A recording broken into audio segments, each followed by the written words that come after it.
ಬೆಂಗಳೂರಿನಲ್ಲಿ ಪುಂಡರ ಹಾವಳಿ ಮಿತಿಮೀರಿದೆ. ಪೊಲೀಸರು ಎಷ್ಟೇ ಕಡಿವಾಣ ಹಾಕಿದ್ರೂ ಕ್ರಮ ಕೈಗೊಂಡ್ರೂ ಸಹ ಇಂತಹ ಪುಂಡರು ಆಗಾಗ ಬಾಲ ಬಿಚ್ಚುತ್ತಿರುತ್ತಾರೆ. ಇದೀಗ 3 ಬೈಕ್ಗಳಿಗೆ ಪೆಟ್ರೋಲ್ ಹಾಕಿ ಸುಟ್ಟು ಹುಚ್ಚಾಟ ಮೆರೆದಿರುವ ಘಟನೆ ಬೆಂಗಳೂರಿನ ಎಚ್ಎಂಟಿ ಲೇಔಟ್ನಲ್ಲಿ ನಡೆದಿದೆ.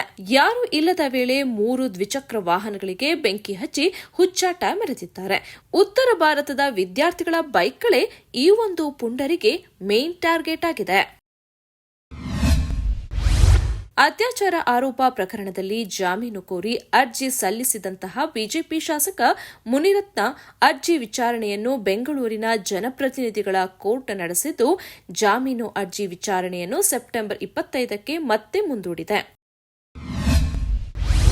ಬಿಬಿಎಂಪಿ ವ್ಯಾಪ್ತಿಯ 110 ಹಳ್ಳಿಗಳಿಗೆ ಕುಡಿಯುವ ನೀರು ಪೂರೈಸುವ ಕಾವೇರಿ 5ನೇ ಹಂತದ ಯೋಜನೆಯನ್ನು ವಿಜಯದಶಮಿ ವೇಳೆಗೆ ಉದ್ಘಾಟಿಸಲು ಸಿದ್ಧತೆ ನಡೆಯುತ್ತಿದೆ ಎಂದು ಉಪಮುಖ್ಯಮಂತ್ರಿ ಡಿಕೆ ಶಿವಕುಮಾರ್ ತಿಳಿಸಿದರು.